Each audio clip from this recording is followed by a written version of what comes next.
किसी देश के संविधान का ज्ञान नागरिकों के लिए अपने अधिकारों को समझने, अपनी सरकार की संरचना जानने और उसे जवाबदेह ठहराने के लिए आवश्यक है। यह समाज के लिए कानूनी ढांचा प्रदान करता है, स्थिरता और कानून के शासन को सुनिश्चित करता है और मौलिक स्वतंत्रताओं की रक्षा और समानता को बढ़ावा देकर नागरिकों को लोकतंत्र में प्रभावी रूप से भाग लेने के लिए सशक्त बनाता है। आओ जानें, नागरिकों को संविधान क्यों जानना चाहिए। नागरिकों को अपने अधिकारों की रक्षा के लिए, नागरिकों को समानता और न्याय सुनिश्चित करने के लिए और सरकार और सत्ता को समझने के लिए और सरकार को जवाबदेह ठहराना, राष्ट्रीय पहचान और एकता को बढ़ावा देना और इसके साथ ही एक स्थिर और न्यायपूर्ण समाज के लिए संविधान की जानकारी जरूरी है।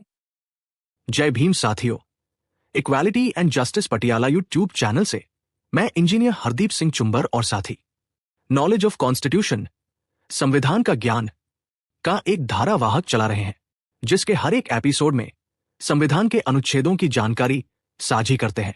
आज आप भारत के संविधान का अध्याय 5 संघीय न्यायपालिका की वीडियो देखेंगे। आप अपने चैनल को प्लीज लाइक और सब्सक्राइब करना ना भूलें। पिछले अनुच्छेद में राज्य सरकार के कामकाज का संचालन की अनुच्छेद 166 नॉलेज ऑफ कॉन्स्टिट्यूशन 94वीं वीडियो बनाकर इसके अनुच्छेदों की जानकारी साझा कर चुके हैं। आज हम इस अध्याय के अंतर्गत आज के एपिसोड में मुख्यमंत्री के कर्तव्य और राज्यपाल को सूचना 95वीं वीडियो बनाकर इसके 167वें अनुच्छेद की जानकारी साझा करेंगे। ये उद्धरण भारतीय संविधान के एक खंड से लिया गया है, जो राज्यों के मुख्यमंत्री के कर्तव्यों को स्पष्ट करता है। जय भीम साथियों, आज की वीडियो के बारे में आपको चुंबर साहब ने बता ही दिया है कि आज हम मुख्यमंत्री के कर्तव्य और राज्यपाल को सूचना पर बात करेंगे। बता दें कि यह उद्धरण भारतीय संविधान के एक खंड से लिया गया है, जो राज्यों के मुख्यमंत्री के कर्तव्यों को स्पष्ट करता है। इसमें कहा गया है कि मुख्यमंत्री का ये कर्तव्य है कि वह राज्य के राज्यपाल को मंत्रिपरिषद के सभी फैसलों और विधायी प्रस्तावों के बारे में सूचित करे। इसके अतिरिक्त मुख्यमंत्री को राज्यपाल द्वारा मांगी गई प्रशासनिक जानकारी भी उपलब्ध करानी होगी। यदि राज्यपाल अनुरोध करते हैं तो मुख्यमंत्री को किसी मंत्री द्वारा लिए गए लेकिन परिषद द्वारा विचार न किए गए किसी भी मामले को मंत्रिपरिषद के समक्ष विचार के लिए प्रस्तुत करना होगा। कुल मिलाकर यह खंड राज्यपाल और मुख्यमंत्री के बीच सूचना के प्रवाह और जवाबदेही को स्थापित करता है। चलो आओ पहले सुनते हैं संविधान के इस अनुच्छेद में क्या लिखा है। पहले हम यह सुनेंगे, इसके बाद में इस पर विशेष चर्चा सुनेंगे। साथियों, संविधान के इस अनुच्छेद 167 राज्यपाल आदि को सूचना प्रदान करने के संबंध में मुख्यमंत्री के कर्तव्य। प्रत्येक राज्य के मुख्यमंत्री का ये कर्तव्य होगा क राज्य के राज्यपाल को मंत्रिपरिषद के सभी निर्णयों से अवगत कराना, जो राज्य के मामलों के प्रशासन और विधान के प्रस्तावों से संबंधित हो। राज्य के मामलों के प्रशासन और विधान के प्रस्तावों से संबंधित ऐसी सूचना उपलब्ध कराना जो राज्यपाल मांगे, और यदि राज्यपाल ऐसी अपेक्षा करें तो मंत्रिपरिषद के विचारार्थ कोई भी विषय प्रस्तुत करना जिस पर किसी मंत्री द्वारा निर्णय लिया गया हो परंतु जिस पर परिषद द्वारा विचार नहीं किया गया हो। नमस्कार, आज हम संविधान के एक ऐसे जरूरी नियम के बारे में बात करेंगे जो अक्सर चर्चा में नहीं रहता, लेकिन किसी भी राज्य के कामकाज के लिए समझिए रीढ़ की हड्डी जैसा है। ये वो नियम है जो मुख्यमंत्री और राज्यपाल यानी राज्य के दो सबसे बड़े पदों के बीच कम्युनिकेशन का एक मजबूत पुल बनाता है। तो चलिए इसे जरा करीब से देखते हैं। तो सोचिए, एक तरफ है राज्यपाल जो राज्य के संवैधानिक प्रमुख हैं और दूसरी तरफ है मुख्यमंत्री जो चुनी हुई सरकार के मुखिया हैं। अब सवाल ये उठता है कि राज्यपाल को ये कैसे पता चलता है कि सरकार क्या बड़े फैसले ले रही है? क्या इसका कोई तय सिस्टम है या ये बस कभी कभार होने वाली मुलाकातों पर ही निर्भर करता है? तो इसका जवाब है हाँ, बिल्कुल एक तय सिस्टम है, और वो है अनुच्छेद 167। आप इसे एक संवैधानिक पुल की तरह समझ सकते हैं जो सीधे मुख्यमंत्री के ऑफिस को राज्यपाल से जोड़ता है। और देखिए, ये कोई ऑप्शन नहीं है, ये एक संवैधानिक जिम्मेदारी है। ये पुल इसलिए है ताकि दोनों के बीच कोई कम्युनिकेशन गैप न रहे और शासन आराम से चलता रहे। अनुच्छेद 167 में मुख्यमंत्री के 3 खास कर्तव्य बताए गए हैं। तो चलिए सबसे पहले को समझते हैं, जो है प्रोएक्टिव कम्युनिकेशन। मतलब सरकार खुद पहल करके जानकारी राज्यपाल तक पहुंचाएगी। यहां संविधान की भाषा देखिए, एकदम साफ है। इसमें कर्तव्य शब्द का इस्तेमाल किया गया है, इच्छा का नहीं। इसका मतलब है कि कैबिनेट राज्य के प्रशासन को लेकर या किसी नए कानून को लेकर जो भी फैसले लेती है, मुख्यमंत्री का एक कर्तव्य है कि वो सारी जानकारी खुद राज्यपाल तक पहुंचाएं। तो आसान भाषा में इसका मतलब क्या हुआ? मतलब ये कि सरकार को इंतजार नहीं करना है कि उनसे पूछा जाएगा तब बताएंगे। नहीं, उन्हें खुद आगे बढ़कर राज्यपाल को हर बड़े फैसले पर अपडेट रखना होगा। ये जानकारी का एक तरफा फ्लो है, लेकिन बहुत ही जरूरी है। लेकिन अब आप सोच रहे होंगे कि क्या ये सारा कम्युनिकेशन बस एक तरफ से ही होता है? जी नहीं, संविधान ने यहां एक बैलेंस बनाया है। राज्यपाल को भी जानकारी मांगने का अधिकार दिया गया है, और ये है हमारा दूसरा चैनल। और यहीं पर अनुच्छेद का दूसरा हिस्सा काम आता है। अगर राज्यपाल को लगता है कि उन्हें किसी खास मुद्दे पर, चाहे वो प्रशासन से जुड़ा हो या किसी कानून से, और जानकारी चाहिए, तो वो मुख्यमंत्री से वो जानकारी मांग सकते हैं, और ये जानकारी देना मुख्यमंत्री का कर्तव्य है।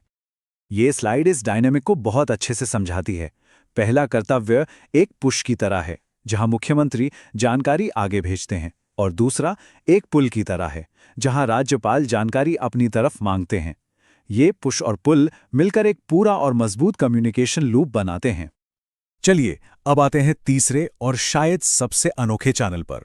ये एक तरह का संवैधानिक चेक एंड बैलेंस है, जो ये पक्का करता है कि कोई भी बड़ा फैसला अकेले ना लिया जाए, बल्कि सामूहिक रूप से लिया जाए। जरा इन शब्दों पर ध्यान दीजिए। किसी मंत्री ने विनिश्चय कर दिया है, लेकिन मंत्रिपरिषद ने विचार नहीं किया है। मतलब ये उस सिचुएशन की बात हो रही है जहां किसी एक मंत्री ने अकेले ही कोई फैसला ले लिया और उसे पूरी कैबिनेट के सामने रखा ही नहीं गया। ये प्रक्रिया एक सेफ्टी वाल्व की तरह काम करती है। ये सामूहिक जिम्मेदारी के सिद्धांत को मजबूती देती है, जिसका मतलब है कि सरकार के बड़े फैसले किसी एक व्यक्ति की मर्जी से नहीं, बल्कि पूरी कैबिनेट की सहमति और जानकारी से होने चाहिए। तो अब सबसे बड़े और जरूरी सवाल पर आते हैं। आखिर हमारे संविधान बनाने वालों ने कम्युनिकेशन का इतना डिटेल्ड सिस्टम बनाया ही क्यों? इसका असली महत्व क्या है? देखिए, ये कर्तव्य सिर्फ कुछ नियम नहीं है। ये अच्छे, पारदर्शी और जवाबदेह शासन की नींव हैं। ये पक्का करते हैं कि सरकार जवाबदेह हो, राज्यपाल अपनी संवैधानिक भूमिका निभा सकें, और सबसे जरूरी, सरकार में फैसले सामूहिक हों, व्यक्तिगत नहीं।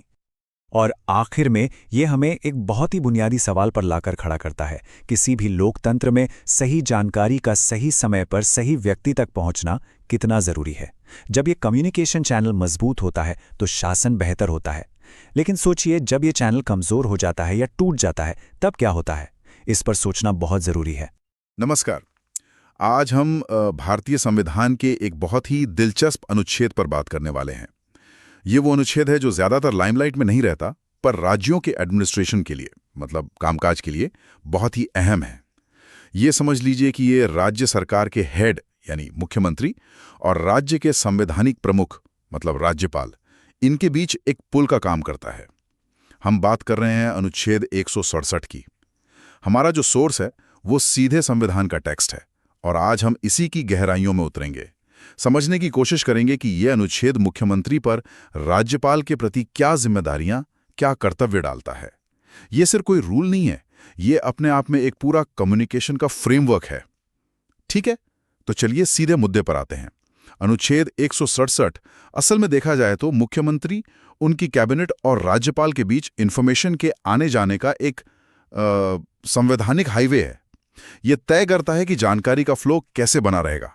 ठीक है, बिल्कुल सही कहा आपने। और ये सिर्फ एक प्रक्रिया नहीं बताता, ये तो राज्य की जो कार्यपालिका है, एग्जीक्यूटिव, उसके दो सबसे महत्वपूर्ण पिलर्स के बीच के रिश्ते की बुनियाद रखता है।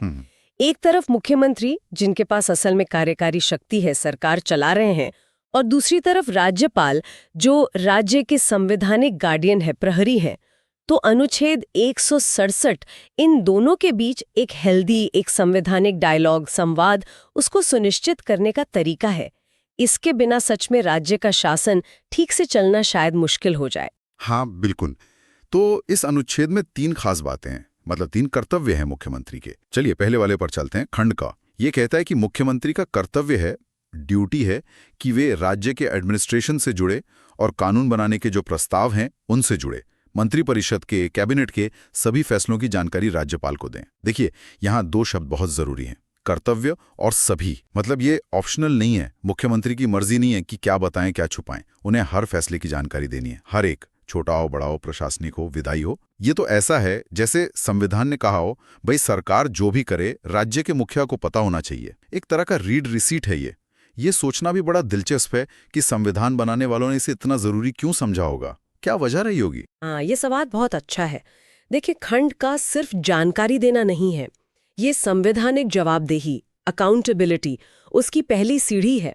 जब मुख्यमंत्री कैबिनेट के सभी निर्णय राज्यपाल को बताते हैं तो ये इस बात को कंफर्म करता है कि जो चुनी हुई सरकार है वो राज्य के संवैधानिक प्रमुख के प्रति उत्तरदायी है। ये महज एक फॉर्मेलिटी नहीं है, ये गुड गवर्नेंस मतलब सुशासन उसका एक बहुत अहम प्रिंसिपल है। और अगर हम इसे राज्यपाल की भूमिका से जोड़कर देखें तो उसका महत्व और भी साफ हो जाता है। राज्यपाल को कई संवैधानिक जिम्मेदारियां निभानी होती हैं, है ना? हाँ, बिल्कुल। जैसे ये देखना कि राज्य का शासन संविधान के हिसाब से चल रहा है या नहीं, कुछ बिल पर सहमति देना या उन्हें राष्ट्रपति के लिए रिजर्व करना, या कभी-कभी केंद्र सरकार को रिपोर्ट भेजना। इन सब कामों के लिए बेहद जरूरी है कि उन्हें सरकार के फैसलों और इरादों की पूरी और सही जानकारी हो। तो खंड क इसी जानकारी के स्मूथ फ्लो को पक्का करता है। ये राज्यपाल को सिर्फ एक पैसिव दर्शक नहीं बल्कि एक इन्फॉर्म्ड, एक सूचित संवैधानिक प्रमुख बनाता है। यानी ये हुआ एक तरह से प्रोएक्टिव इन्फॉर्मेशन देना मुख्यमंत्री की तरफ से पहल। लेकिन अब आते हैं खंड ख पर। ये इस रिश्ते में एक और लेयर जोड़ता है। ये कहता है कि मुख्यमंत्री का ये भी कर्तव्य है कि वे राज्य के प्रशासन और कानून संबंधी प्रस्तावों के बारे में वो जानकारी दें जो राज्यपाल मांगे। अब यहाँ बात थोड़ी और दिलचस्प हो जाती है ना। पहले वाले में तो मुख्यमंत्री खुद से बता रहे थे, लेकिन यहाँ राज्यपाल को यह अधिकार दिया गया है कि वो अपनी तरफ से किसी खास मुद्दे पर और जानकारी मांग सकते हैं। मान लीजिए कैबिनेट ने कोई फैसला लिया, हाँ, राज्यपाल को उसकी सूचना मिल गई खंड क के तहत। हाँ, अब अगर राज्यपाल को लगता है कि भाई मुझे इस फैसले के किसी पहलू पर या इसके असर पर और जानने की जरूरत है, तो वो खंड ख का इस्तेमाल करके मुख्यमंत्री से वो स्पेसिफिक जानकारी मांग सकते हैं। बिल्कुल। और ये खंड ख राज्यपाल की भूमिका को और भी मजबूत करता है। जहां खंड क उन्हें सूचना का रिसीवर बनाता है, प्राप्तकर्ता, वहीं खंड ख उन्हें सूचना का एक्टिव सीकर मतलब सक्रिय खोजी बनने का अधिकार देता है। ये सिर्फ चुपचाप जानकारी लेने की बात नहीं है, ये तो किसी मामले की तह तक जाने, सवाल पूछने और क्लैरिफिकेशन मांगने की संवैधानिक शक्ति है। अच्छा, इसका असली महत्व तब पता चलता है जब कोई कॉम्प्लेक्स या शायद कोई विवादास्पद मुद्दा सामने हो सकता है राज्यपाल को लगे कि किसी पॉलिसी के कुछ पहलू साफ नहीं है या उसके दूरगामी परिणाम हो सकते हैं जिन पर और सोचने की जरूरत है। ऐसे में वो मुख्यमंत्री से सीधे सवाल कर सकते हैं, फाइलों से जुड़ी जानकारी मांग सकते हैं या उस फैसले के पीछे का लॉजिक, तर्क उसे समझ सकते हैं। तो ये राज्यपाल को सिर्फ इन्फॉर्म्ड ही नहीं रखता बल्कि उन्हें सरकार के कामकाज पर एक तरह का कॉन्स्टिट्यूशनल सुपरविजन, संवैधानिक पर्यवेक्षण करने का एक टूल भी देता है। ये पावर बैलेंस बनाए रखने में भी मदद करता है, जाहिर है। हाँ, ये बात तो है। ये तो हुई जानकारी मांगने और देने की बात। लेकिन अनुच्छेद 167 का तीसरा हिस्सा खंड ग वो शायद सबसे यूनिक, सबसे सूक्ष्म है। ये कहता है कि अगर राज्यपाल ऐसा चाहें तो मुख्यमंत्री को कोई ऐसा मामला कैबिनेट के सामने विचार के लिए रखवाना होगा जिस पर किसी एक मंत्री ने तो फैसला ले लिया है लेकिन जिस पर पूरी मंत्रिपरिषद ने विचार नहीं किया है। ये तो वाकई सोचने वाली बात है। हमारे यहाँ पार्लियामेंट्री सिस्टम है, उसका एक बेसिक प्रिंसिपल है कलेक्टिव रिस्पॉन्सिबिलिटी, मंत्रिपरिषद का सामूहिक उत्तरदायित्व। हाँ, बिल्कुल। यानी कोई भी बड़ा फैसला पूरी कैबिनेट मिलकर लेती है और सब उसके लिए जिम्मेदार होते हैं। लेकिन कई बार ऐसा हो सकता है कि किसी मंत्री ने अपने डिपार्टमेंट के दायरे में कोई फैसला ले लिया जो शायद महत्वपूर्ण भी हो, पर उस पर कैबिनेट में सामूहिक चर्चा ना हुई हो। यहीं पर ये जो खंड ग है, ये राज्यपाल को एक खास शक्ति देता है। हाँ, और ये शक्ति सीधे सीधे सामूहिक उत्तरदायित्व के सिद्धांत को लागू करवाने से जुड़ी हुई है। खंड ग एक तरह का सेफ्टी वॉल्व है, एक सुरक्षा कवच जैसा। ये सुनिश्चित करता है कि अगर राज्यपाल को लगे कि कोई अहम फैसला, कोई जरूरी डिसीजन किसी एक मंत्री की सोच या अधिकार क्षेत्र तक ही सीमित रह गया है और उस पर कैबिनेट की जो कलेक्टिव विजडम है, सामूहिक बुद्धि, उसका इस्तेमाल नहीं हुआ है, तो वो मुख्यमंत्री से कह सकते हैं कि भाई इस मामले को पूरी कैबिनेट के सामने रखा जाए विचार के लिए। जरा सोचिए, इसका मतलब क्या है? ये राज्यपाल को ये जांचने का अधिकार देता है कि क्या महत्वपूर्ण निर्णय व्यक्तिगत स्तर पर लिए जा रहे हैं या सामूहिक विचार विमर्श के बाद। अगर उन्हें लगता है कि कोई फैसला कैबिनेट की नज़र से गुजरना चाहिए था लेकिन नहीं गुजरा, तो वो उसे वापस कैबिनेट के पास भेज सकते हैं। ये एक तरह से व्यक्तिगत मंत्री के अधिकार और कैबिनेट की सामूहिक जिम्मेदारी के बीच एक बैलेंस बनाने की कोशिश है। ये पक्का करता है कि बड़े फैसले सिर्फ एक व्यक्ति की समझ पर आधारित न हो, बल्कि उन पर व्यापक चर्चा हो, सहमति या असहमति हो। तो अगर हम इन तीनों खंडों को क, ख और ग इनको एक साथ रख के देखें तो एक पूरी तस्वीर उभरती है। अनुच्छेद 167 मुख्यमंत्री को राज्यपाल और मंत्रिपरिषद के बीच एक अनिवार्य, एक मैंडेटरी लिंक बनाता है। ये सिर्फ एक सुझाव नहीं है, जैसा मैंने पहले कहा, ये मुख्यमंत्री का संवैधानिक कर्तव्य है। ये अनुच्छेद सूचना के फ्लो को सही रखने, पारदर्शिता बनाए रखने और दोनों संवैधानिक पदों के बीच एक फंक्शनल रिश्ता सुनिश्चित करने के लिए एक साफ खाका, एक ब्लूप्रिंट देता है। बिल्कुल, इसे सिर्फ एक प्रोसीजरल अनुच्छेद, एक प्रक्रियात्मक नियम मान लेना ये एक भूल होगी। ये राज्य के संवैधानिक तंत्र के, कॉन्स्टिट्यूशनल मशीनरी के सुचारू संचालन की कुंजी है, चाबी है। ये राज्यपाल को उनकी भूमिका प्रभावी ढंग से निभाने में सक्षम बनाता है। सोचिए, बिना जानकारी के वो अपने संवैधानिक कर्तव्यों का पालन कैसे करेंगे? सही बात है। और साथ ही ये मुख्यमंत्री और उनकी कैबिनेट पर एक प्रकार का संवैधानिक नियंत्रण, एक चेक भी रखता है। ये याद दिलाता है कि कार्यकारी शक्ति का इस्तेमाल संवैधानिक दायरे में और पारदर्शिता के साथ होना चाहिए। सीधे शब्दों में कहे तो अनुच्छेद 167 मुख्यमंत्री राज्यपाल संबंध में संवाद, पारदर्शिता और जवाबदेही सुनिश्चित करने का संवैधानिक आधार है। ये एक स्वस्थ लोकतंत्र और सुशासन के लिए जो जरूरी संतुलन है, उसे स्थापित करने में मदद करता है। इसके बिना गलत फहमियां बढ़ सकती हैं, टकराव हो सकता है और यहाँ तक कि संवैधानिक संकट पैदा होने का खतरा भी बढ़ जाता है। तो हमने देखा कि अनुच्छेद 167 कैसे मुख्यमंत्री के 3 मुख्य कर्तव्य तय करता है। एक बार दोहरा लेते हैं। पहला, मंत्रिपरिषद के सभी फैसलों की जानकारी खुद से राज्यपाल को देना, यह है खंड क। दूसरा, राज्यपाल अगर प्रशासन या कानून से जुड़ी कोई खास जानकारी मांगे तो वो जानकारी मुहैया कराना, ये हुआ खंड ख। और तीसरा, अगर राज्यपाल चाहें तो किसी मंत्री के अकेले लिए गए फैसले को, जिस पर कैबिनेट ने चर्चा नहीं की है, पूरी मंत्रिपरिषद के सामने विचार के लिए रखवाना, यह है खंड ग। हाँ, और ये तीनों कर्तव्य मिलकर एक ऐसा फ्रेमवर्क, एक ऐसा ढांचा बनाते हैं जो ये सुनिश्चित करता है कि राज्य का प्रशासन संविधान की भावना के अनुरूप चले, जिसमें राज्यपाल की संवैधानिक भूमिका का सम्मान हो और मंत्रिपरिषद सामूहिक रूप से जिम्मेदार बनी रहे।